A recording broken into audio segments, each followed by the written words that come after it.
پوچھا گیا ہے کہ مکتب کی تعلیم کا نصاب کیسا ہونا چاہیے.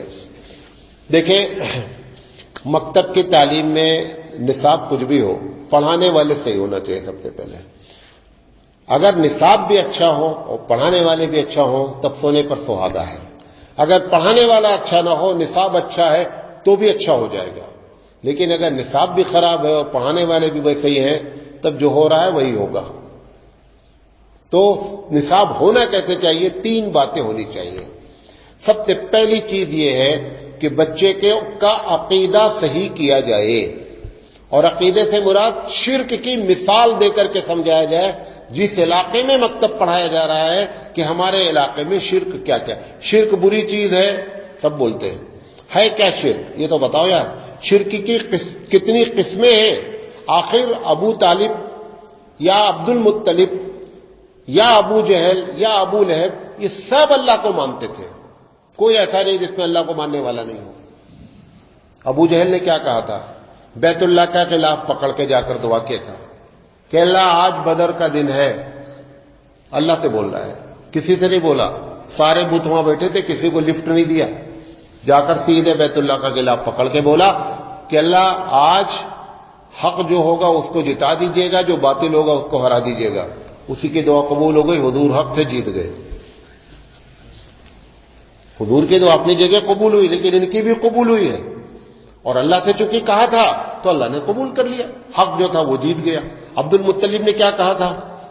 عبد المطلب نے کہا، حضور کے دادا جان کہا کہ میں اپنے اونٹوں کی حفاظت کرنے آیا ہوں ابرہہ سے، اور یہ گھر کس کا ہے؟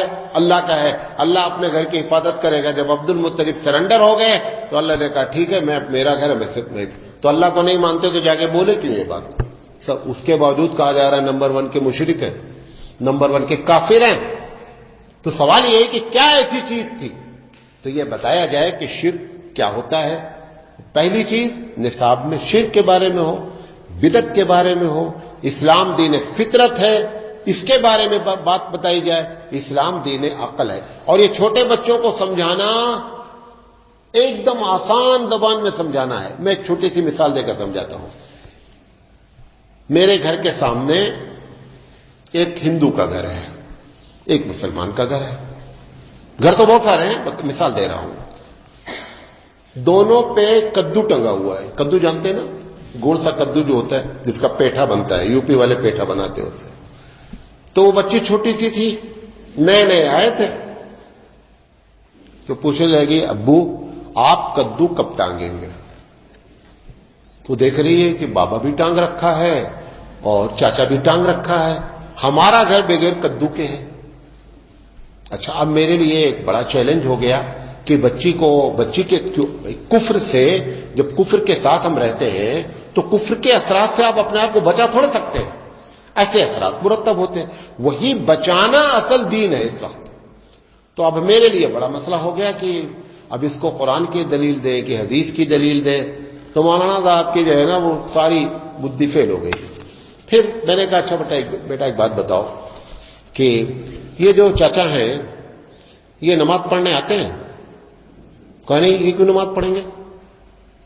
تو ہم نے کہا کہ یہ جو بابا ہیں یہ مورتی پوجا کرتے ہیں؟ کہا وہ کیوں مورتی پوجا کریں گے؟ ہم نے کہا دیکھو، مسلمان کا عمل کبھی بھی غیر مسلم سے ٹیلی نہیں کرنا. انہوں نے کدو ٹانگا، تم نے بھی ٹانگا، وہ غلط ہو یا نہیں غلط ہو تم ضرور غلط ہو. یہ دلیل نمبر نوٹ 1 کر لیں چھوٹے بچوں کو سمجھانے کی. وہ غلط ہو یا نہیں غلط ہو لیکن تم ضرور غلط ہو. تم نے بھی آٹوں میں مرچا ٹانگا، انہوں نے بھی آٹوں میں مرچا ٹانگا. تم نے بھی لیمو ٹانگا، انہوں نے بھی. وہ غلط ہو نہیں غلط ہو ان کا مطلب تم ضرور غلط ہو. تم ہاتھ پہ دھاگا باندھے گھوم رہے ہو، وہ بھی ہاتھ پہ دھاگا باندھے گھوم رہے ہیں.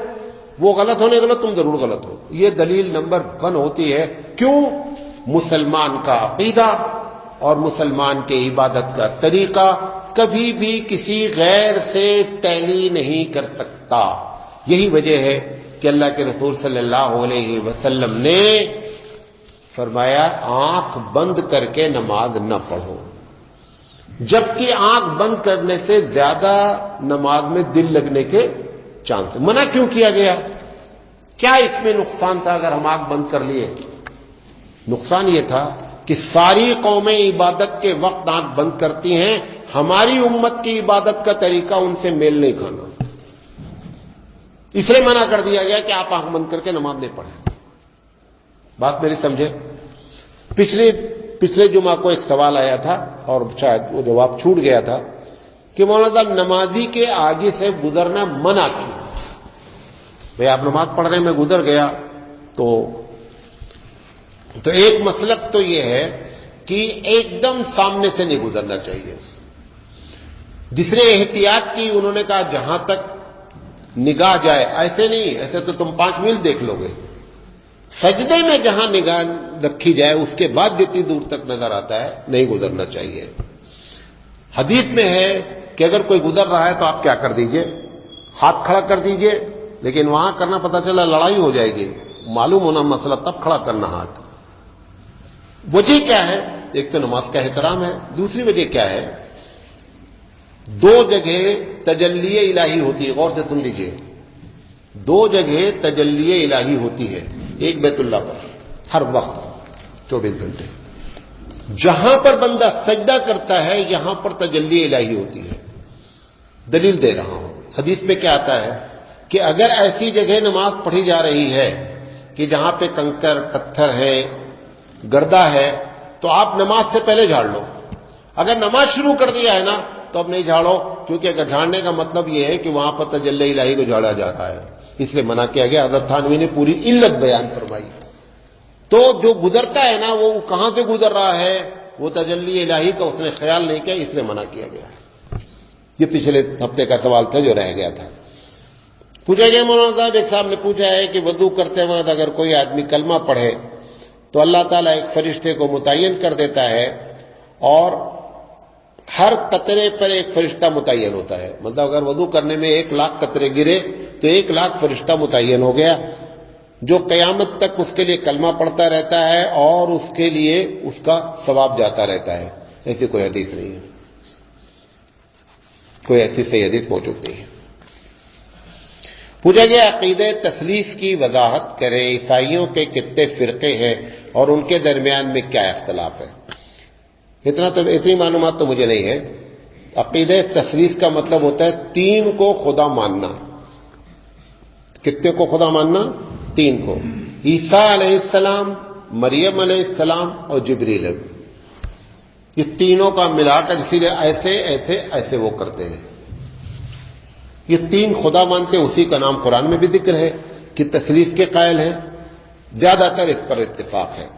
اور رہا عیسائیوں کے کتنے فرقے ہیں یہ مجھے صحیح نہیں معلوم ہے، اور عیسائیوں کے فرقوں کی بنیاد بتا دیتا ہوں، کیونکہ 8 قسم کے الگ الگ بائبل چھپتے ہیں، جو بائبل جس کو فالو کرتا ہے وہ اس فرقے کا ہے۔ اب اس میں کتنا فرق ہے یہ مجھے معلومات نہیں ہے۔ پوچھا گیا فطرت اور عادت میں کیا فرق ہوتا ہے اور اس کے پہچاننے کا کیا طریقہ ہے؟ فطرت عموماً کا لفظ استعمال کر رہا ہوں، فطرت عموماً ودیت کی ہوئی ہے۔ ودیت سمجھتے ہیں؟ اللہ کی جانب سے اندر میں آپ کے موجود ہے، اور عادت بنائی جاتی ہے۔ اب آپ عادت بنا لیں کہ مجھے صبح روزانہ چائے پینا، یہ آپ کی عادت ہو گئی، بنا لو عادت، جیسی چاہو ویسی عادت بنا لو۔ ننگے رہنے کی عادت بنانا، ننگے رہنے کی عادت بابو سے بنا لیا ان لوگوں نے، مہاویر والوں نے، اب وہ کہیں بھائی ہم کو ننگے رہنے کی عادت ہے، تو عادت بنائی جاتی ہے۔ فطرت میں فطرت ودیت میں ہوتی ہے۔ پوچھا گیا نبی کریم صلی اللہ علیہ وسلم کی پیدائش پر جبریل علیہ السلام نے مشرق مغرب میں جھنڈے لگائے، اس لیے ہم لوگ بھی اپنی مسجد اور گھروں پہ جھنڈے لگاتے ہیں، یہ کہاں تک صحیح ہے؟ پہلی بات تو یہ جو حدیث ہے، اس حدیث نہایت درجے کی ضعیف ہے، صحت ہی نہیں ہے۔ نمبر 1 یہ بات جو جھنڈا لگایا گیا تو نبی کریم صلی اللہ علیہ وسلم کو مسجد نبوی میں پرماننٹ جھنڈا لگا دینا چاہیے تھا اپنی زندگی میں، اور صحابہ کو ہمیشہ زندگی بھر اپنے گھر پہ جھنڈا لگانا چاہیے تھا۔ نہ صحابی نے کبھی جھنڈا لگایا ہے اور نہ جبریل نے مشرق مغرب جھنڈا لگایا ہے، حدیث ایک دم ضعیف ہے، اس کی کوئی حجت نہیں ہے۔ پوچھا گیا ہے کہ مولانا صاحب ایک صاحب وظیفہ بتا رہے تھے کہ 1 مرتبہ زندگی میں پڑھ لیں، 1 مرتبہ، اور وہ وظیفہ یہ ہے کہ جب سونے لگے تو دائنی طرف سوئیں اور سو کر کے مطلب لیٹ کر کے سو جائیں گے تو کیا پڑھیں گے؟ خاک پڑھیں گے. لیٹے لیٹے یہ پڑھیں 100 مرتبہ قل اللہ پڑھیں. کتنی مرتبہ؟ 100 مرتبہ قل اللہ پڑھ لیں زندگی میں، چاہے ایک بار، تو جنت میں داخل ہو جائیں گے. اگر اس کا یہی مطلب ہے کہ ایک مرتبہ پڑھنے پہ جنت میں داخل ہو جائیں گے، اب دوسری تقریر کرنا چاہیے کہ نماز روزہ سب بند کر. میں بے مطلب کا ٹینشن اتنا ہے، 5 وقت نماز پڑھو، روزہ رکھو، حرام سے بچو، شراب نہ پیو، فلاں نہیں کرو. یہ سب کے وجہ ایک تبلیغ کرو کہ بھیا ایک دن تھوڑی سی قربانی دے دے اور 100 مرتبہ قل اللہ پڑھ لے، بس سارا مسئلہ پار ہے. دیکھیں ہر وظیفہ اوور ٹائم ہے، ہر وظیفہ اوور ٹائم ہے. اوور ٹائم کی ویلیو ہوتی ہے جب ڈیوٹی ادا کی جائے. آپ 100 مرتبہ قل اللہ پڑھیں گے، اس کا ثواب ملے گا. لیکن یہ کہ آپ اسی کی بنیاد پر ڈائریکٹ جنت میں داخل ہو جائیں گے، خود بھی بیوقوف بن رہے ہیں اور ہم کو بھی بنا رہے ہیں.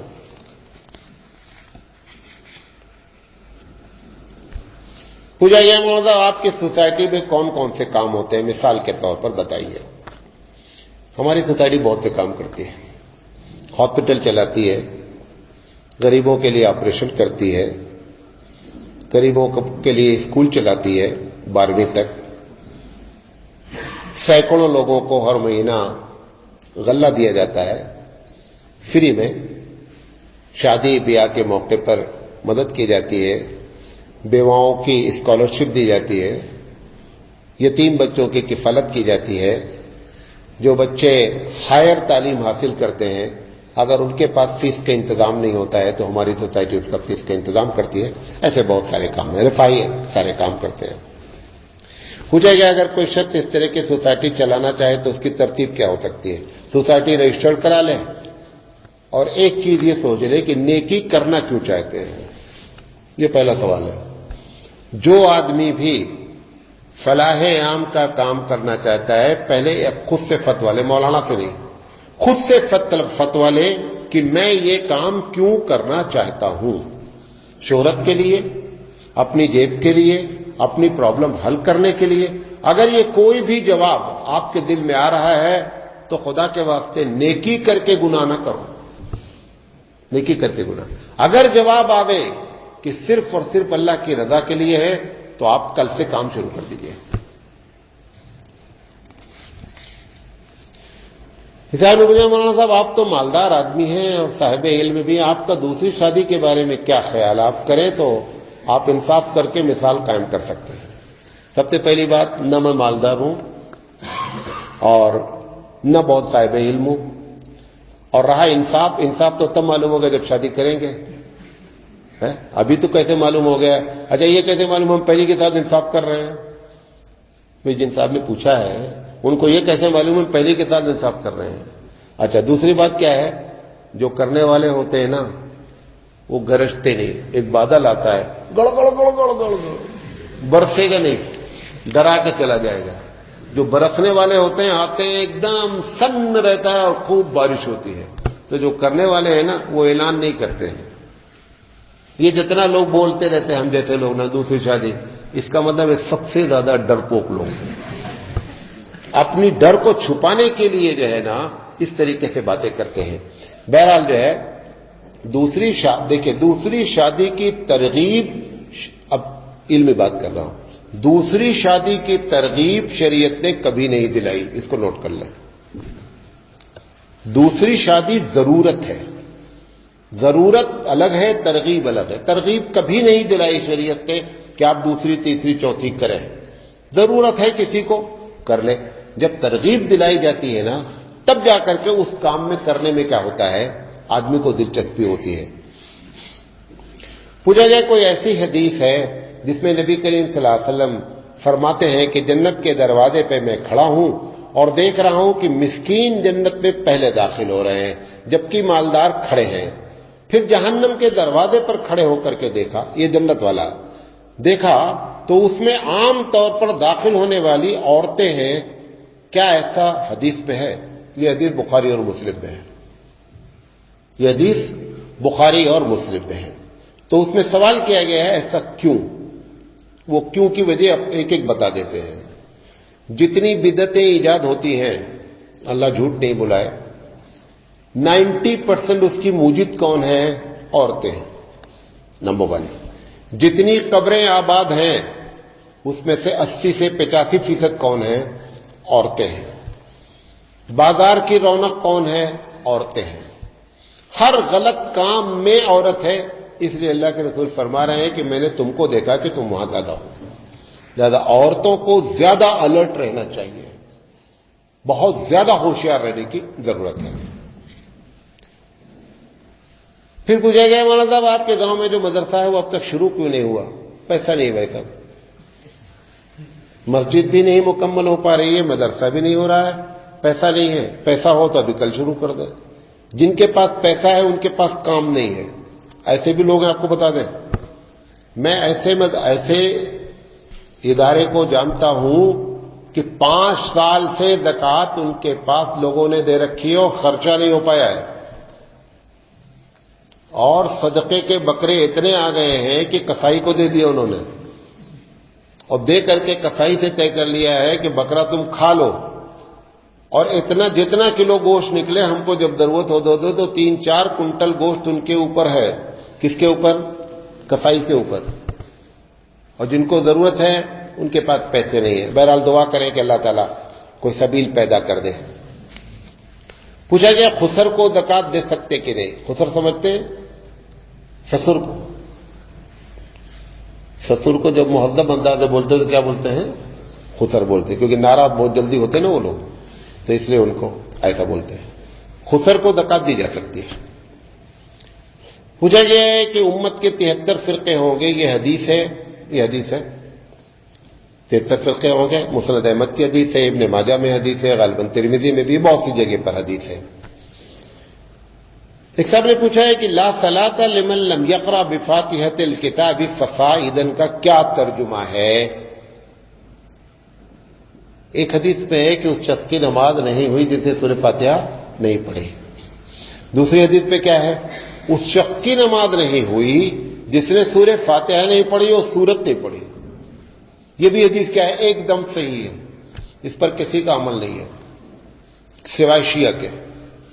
شیعہ کے یہاں سورہ فاتحہ بھی پڑھنا ہے اور سورت بھی پڑھنا ہے. بقیہ اس حدیث پر اہل سنت والجماعت میں سے کسی کا عمل نہیں ہے کہ جو سورت بھی پڑھتا ہو. کب؟ امام کے پیچھے. امام کے پیچھے. اگر اس کو یہ مان لیا جائے ترجمہ کہ نماز اس شخص کی نہیں ہوئی جس نے سورہ فاتحہ نہیں پڑھی اور سورت نہیں پڑھی، جب انفرادی طور پہ ہو رہا تو صحیح ہو جائے گا. بخاری کی بھی جو حدیث ہے کہ اس شخص کی نماز نہیں ہوئی جس نے سورہ فاتحہ نہیں پڑھی، اس میں مقتدی کا ذکر نہیں ہے. حناف کے نزدیک بھی یہی مسئلہ ہے کہ اگر جان بوجھ کر آپ سورہ فاتحہ نہ پڑھیں تو نماز نہیں ہوگی. یہی مسئلہ، اس میں مقتدی کا کوئی ذکر نہیں ہے. پوچھا گیا کیا میت کی طرف سے قربانی کرنے کے جواز کا فتویٰ علامہ ابن تیمیہ رحمۃ اللہ علیہ نے دیا ہے؟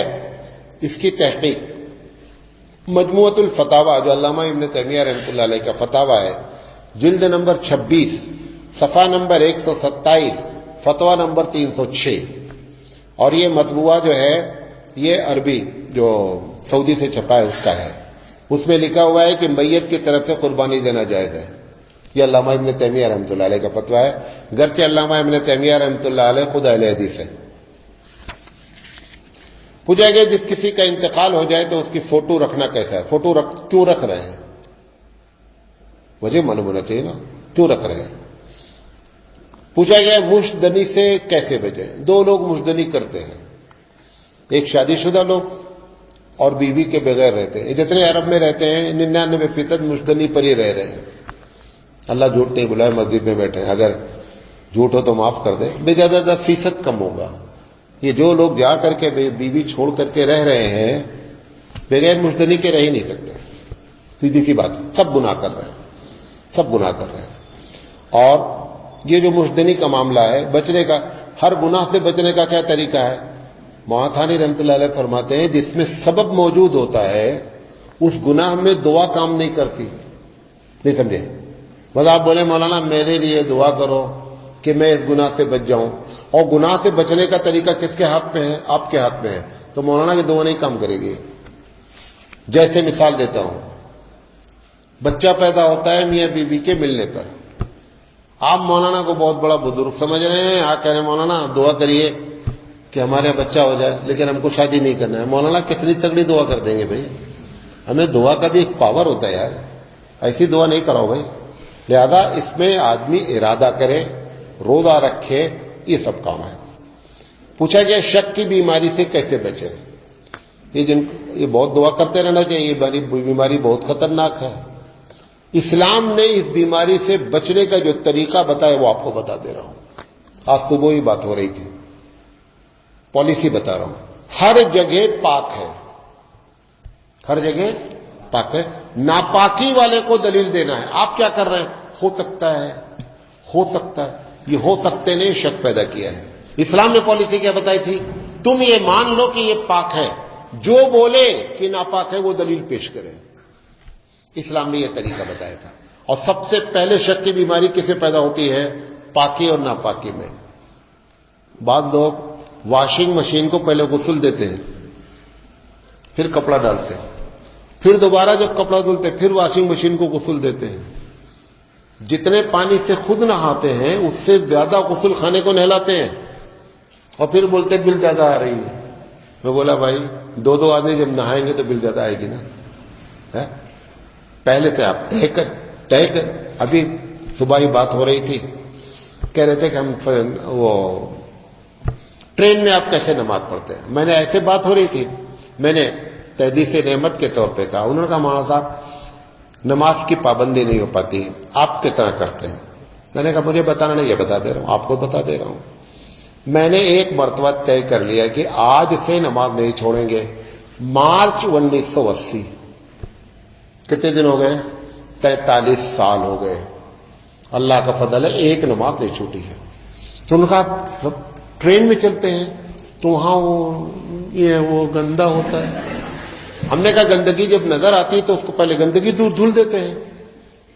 ٹرین میں ویسے تو نظر نہیں آ رہی نا, تم اپنے طور پہ سوچو گے کہ گندا ہے تو سب پوری دنیا گندی ہے. بھئی ایک آدمی چاول خرید کے لایا بازار سے, اس کو شک کیا ہے, ہو سکتا ہے یار باہر رکھا تھا کتا پیشاب کر دیا ہو, چاول ناپاک ہے. سیب خرید کے لائے, ہمیں یار وہ جہاں سے توڑا ہو سکتا ہے وہ پیشاب کیا ہو, استنجا نہ کیا ہو, سیب ناپاک. کچھ نہیں بچے گا بھائی, سب ناپاک ہے. اس لیے حبیب مصطفیٰ کی جو لوگ شریعت اس میں کیا بتا دیا گیا, ناپاکی کی دلیل چاہیے, پاکی کی دلیل نہیں چاہیے. پاکی کی دلیل نہیں چاہیے, ہر چیز پاک. لہذا جب یہ اصول جیسے ایک مرتبہ شک ہو رہا ہے, کتنے لوگ ہیں دیکھو وضو کرتے ہیں نا ایسا کر, نہیں پھر سے نہیں. الحمدللہ نماز ختم ہو جاتی, ان کا نہیں ختم نہیں ہوتا. پورا ٹائم برباد کر رہے ہیں, کہاں پانی الگ برباد کر رہے ہیں, جماعت الگ چھوڑ رہے ہیں, اور بس ایسے جھٹک رہے ہیں. اور کب فارغ ہوں گے, ایسے لوگوں کے شیطان خوب پلے کرتا ہے اس کے ساتھ, کیونکہ اس کا پارٹنر بن جاتا نا, تو اس کو بار بار. اس کا طریقہ کیا ہے, ہمیں وضو صحیح ہے نہیں صحیح ہے, اللہ قبول کرتا ہے نا, میں بغیر ایسے ہی جا رہا ہوں. میں ایک دو مرتبہ کرو گے وہ سمجھ جائے گا کہ یہ میرا پارٹنر ہے, کل دوسرا کسٹمر پکڑے, وہ آپ کا پارٹنر بن گیا ہے, لہذا آپ کے ساتھ مزے سے کھیل رہا ہے. ارے عورتیں ایسی حرکتیں کرتی ہیں اس مسئلے میں, پاکی ناپاکی میں. الحفیظ الامان, میں ایک صاحبہ کو جانتا ہوں, کیلے کے اوپر چھلکا رہتا نا, اب اس کے اندر کیا خرابی ہو سکتی ناپاکی کی.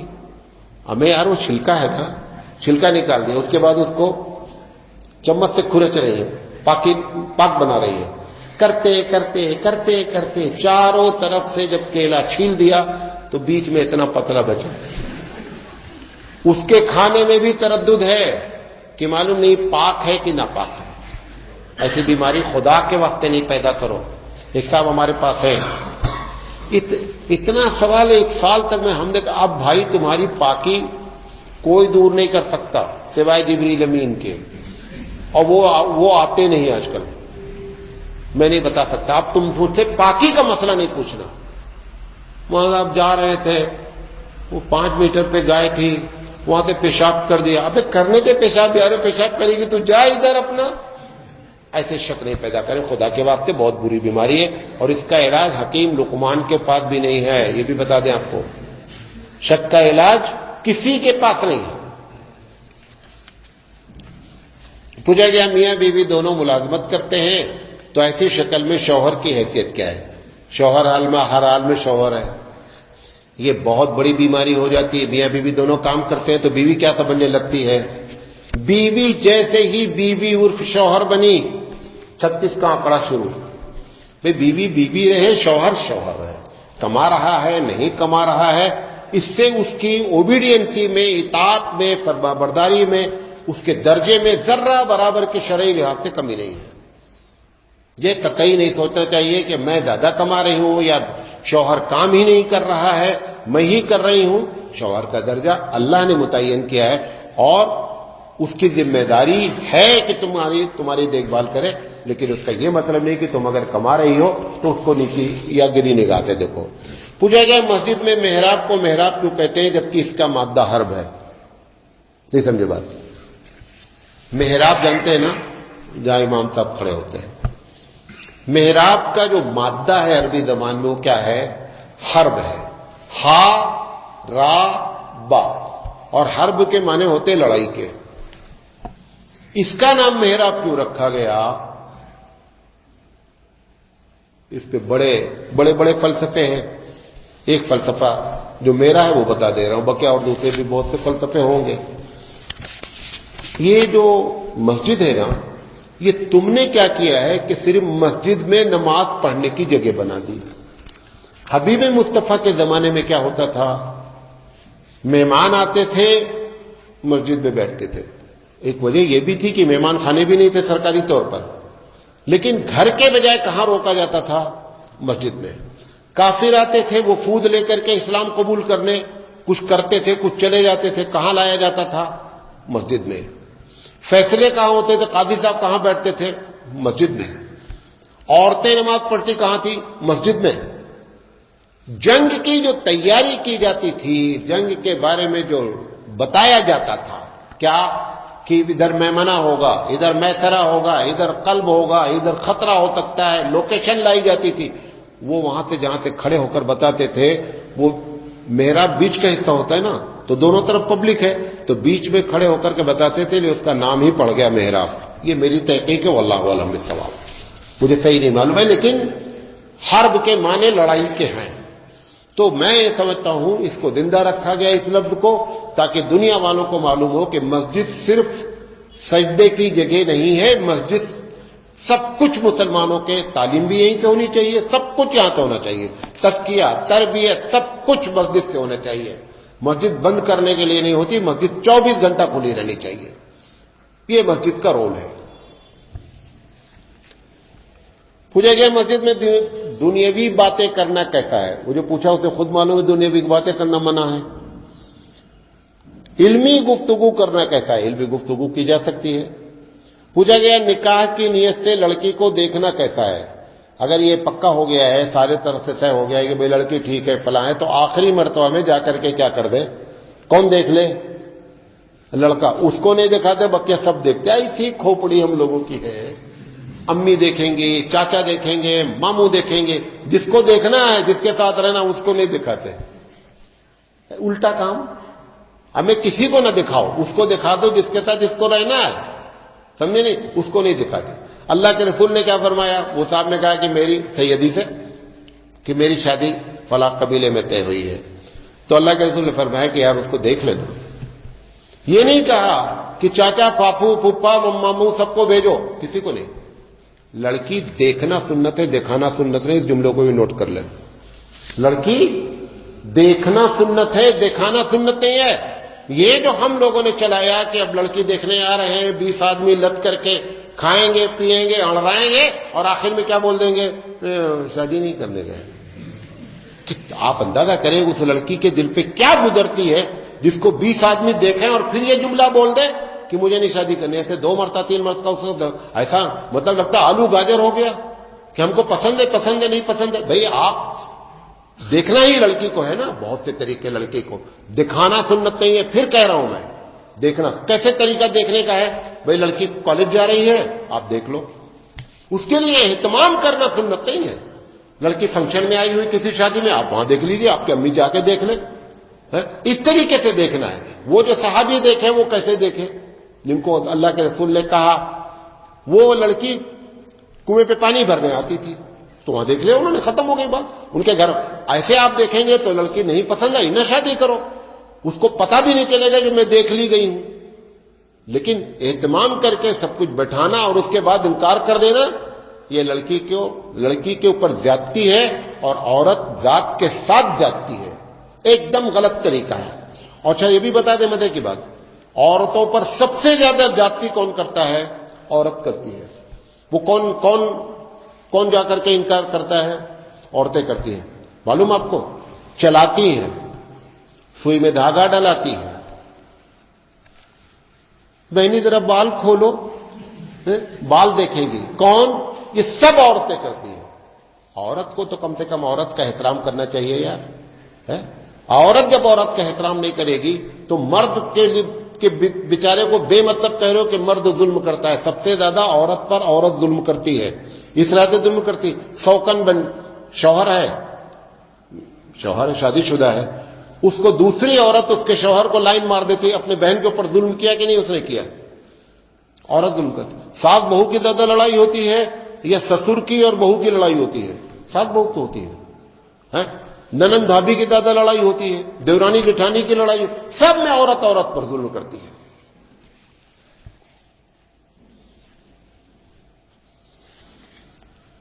ایک صاحب نے پوچھا ہے کہ آپ فرماتے ہیں کہ فضیلت میں مواظبت درکار ہے، اس کی دلیل دیں. کسی طالب علم نے پوچھا. میں نے کہا نا کہ ہر فضیلت کیا کہتی ہے کہ لگاتار کیا جائے. ایک مرتبہ کرنے سے فضیلت حاصل نہیں ہوتی، لگاتار کریں. تو انہوں نے دلیل پوچھی. یہ بات میں نے جہاں سے سنی تھی، پہلے ان کا نام لے لیتا ہوں میں. مفتی سعید احمد صاحب پالنپوری محدث کبیر رحمۃ اللہ علیہ، دارالعلوم دیوبند کے ہزاروں لوگوں کے استاد ہیں، ہمارے بھی استاد ہیں. انہوں نے یہ بات ایک ویڈیو کلپ میں نے سنا، اس میں کہا تھا کہ فضیلت مواظبت چاہتی ہے. پھر دلیل تو اس میں اسے نہیں کہا گیا تھا، انہوں نے کہا تھا یہ اصول ہے. اس کی دلیل دے رہا ہوں. اللہ کے رسول نے فرمایا کہ خیر الامور دوامها، ایک حدیث میں ادومها، کہ بہترین عمل وہ ہوتا ہے جو لگاتار کیا جائے. ایک دن کرنے سے نہیں ہوتا معاملہ. جو فضیلت کی چیز ہے اس کو آپ لگاتار کریں. یہ دلیل ہے ہماری. ایک صاحب نے پوچھا، آپ فرماتے ہیں کہ ٹائم فضیلت اس وقت کہ جب اوور ٹائم کی فضیلت اس وقت ہوتی ہے جب ڈیوٹی کی جائے. تو اس کا کیا جواب ہوگا کہ ہوٹل میں کام کرنے والے کو جب ٹپ ملتی ہے، اگر وہ پابندی سے اپنا کام نہ کرے تو اس کی صرف تنخواہ کاٹی جاتی ہے. ٹپ جو ٹرپ کہلاتی ہے نا، وہ ٹرپ ہوٹل والا نہیں دیتا بھائی، وہ کسٹمر دیتا ہے. اس کا دونوں کا کوئی تعلق ہی نہیں ہے. پوچھا گیا خودکشی کرنے والے کے بارے میں شرعی حکم کیا ہے؟ حرام ہے. کیا ہے؟ حرام ہے. نماز پڑھی جا سکتی ہے، جنازہ اس کی پڑھی جا سکتی ہے، دعائے مغفرت اس کے لیے کی جا سکتی ہے، لیکن خودکشی کرنا حرام ہے.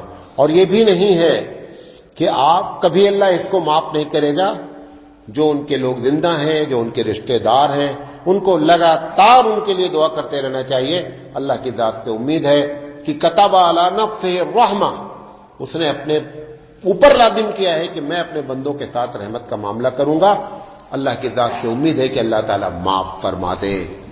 لیکن ہے خودکشی حرام.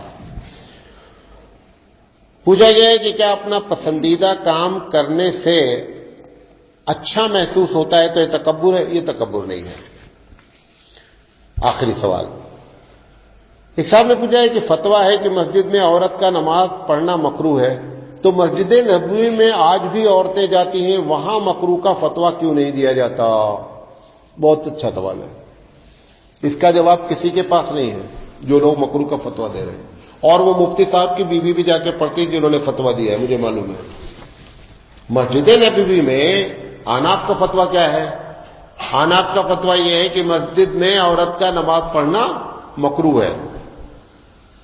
سوال یہ ہے کہ مسجد نبوی میں وہ مفتی صاحب کی عورت جب جاتی ہے تو وہاں بھی نماز نہیں پڑھنا چاہیے، مسجد نبوی میں جانا نہیں چاہیے. اور جو اللہ کے رسول صلی اللہ علیہ وسلم کی مسجد ہے اسی بارے میں اللہ کے رسول نے کہا تھا. حضرت عائشہ صدیقہ رضی اللہ تعالی عنہ نے کہا تھا کہ اگر آج اللہ کے رسول دیکھ لیتے تو یہ حالت ہے تو لوگوں کو مسجد میں عورتوں کو منع فرما دیتے ہیں. تو سب سے پہلی بات تو یہ جان لیں علمی لحاظ سے یہ جو فتویٰ مکروہ کا ہے یہ مشروط ہے. کیا ہے؟ مشروط ہے. مشروط کا مطلب کیا ہے؟ یہ مطلق فتویٰ نہیں دیا گیا ہے کہ عورت کا بذات خود مسجد جانا مکروہ ہے، بلکہ شرط یہ رکھی گئی ہے کہ عورت اگر فتنے کا خوف ہے اور پھر عورت مسجد جاتی ہے تو مکروہ ہے. لوگوں نے بیان کرنے والوں نے فتنے کے لفظ کو کیا کر دیا؟ ہٹا دیا اور بغیر شرط کے نقل کر دیا. لہذا یہ جو فتویٰ دیا گیا تھا وہ مشروط ہے. نمبر 2، مسجد نبوی میں جس طرح جاتی ہیں کہیں بھی جا سکتی ہیں، سیدھی سی بات ہے. اگر فطر اچھا بازار جاتی ہے کوئی فطر نہیں ہے، کالج جاتی ہے کوئی فطر نہیں ہے، یہاں سے بنگلور تک اکیلے چلے جاؤ کوئی فتنہ نہیں ہے. سارے فتنے بعد مسجد میں اکٹھا ہو گئے. ارے بھائی زیادہ خطرہ تو بازار میں ہے نا یار، زیادہ خطرہ تو کالج میں ہے، وہاں جا رہی ہے کوئی بھی فتنہ نہیں ہو رہا ہے. مسجد میں آ گئی سارے نوز باللہ بدماش گنڈے یہاں اکٹھا ہو گئے، فتنہ ہو گیا. بیکار کی بات ہے. ویسے بھی شرارت پسند فتنہ گنڈے بھی مسجد میں جتنی دیر رہتے ہیں تو کیا رہتے ہیں؟ شریف رہتے ہیں. وہاں پہ تم نے بتا دیا فتنہ، اور جہاں فتنہ تھا وہاں سب شریف بیٹھے ہوئے ہیں، دودھ کے دھوئے رومال کے پوچھے بیٹھے ہوئے بازار میں، سارے بدماش یہاں کر بیٹھ گئے. زیادہ ہے یہ اس پر اب مسلم پرسن اللہ بہرحال اس پر کوشش کر رہا ہے. آخری سوال پوچھا گیا جب حضرت عائشہ صدیقہ رضی اللہ تعالی عنہا نے یہ بات فرمائی کہ اگر عورتوں کو ایسا دیکھ لیتے جیسا کہ آج ہے تو اللہ کے رسول منع فرما دیتے، تو حضرت عائشہ صدیقہ رضی اللہ تعالیٰ عنہ خود مفتیاں ہیں، انہوں نے منع کیوں نہیں کیا؟ یہ بھی بڑا مارکے کا سوال ہے. سب سے پہلے اس پر ریمارک کس نے کیا؟ حضرت عائشہ صدیقہ رضی اللہ تعالیٰ عنہ نے، کہ یہ جو عورتیں آ رہی ہیں اگر ایسے آتی ہیں رسول کے زمانے میں تو رسول منع کر دیتے. اسی وقت حضرت عائشہ صدیقہ رضی اللہ تعالیٰ عنہ کو مکروہ کا فتویٰ دے دینا چاہیے تھا، اور وہ مفتی بھی تھی اور اس صحابہ میں بڑی علم والی ہے. اس کے باوجود انہوں نے کیوں نہیں کیا؟ کیونکہ اللہ کے رسول کی حدیث ان کے سامنے موجود تھی کہ اے مردو اگر تم سے عورتیں اجازت مانگیں، نسائی شریف کی روایت ہے، تو تم ان کو منع قطعی نہیں کرنا. لہذا منع کرنے کا فتویٰ قطعی نہیں دیا جا سکتا کیونکہ حدیث کے سخت مخالف ہے. حضرت عائشہ صدیقہ رضی اللہ تعالی عالمہ بھی ہیں، مفتی بھی ہیں. اس بنیاد پر انہوں نے یہ محسوس کرنے کے باوجود بھی یہ ہمت نہیں اکٹھا کر پائیں کہ رسول کے خلاف یہ فتویٰ دے دیں کہ مسجد میں آنا مکروہ ہے. وآخر دعوانا ان الحمد للہ رب العالمین.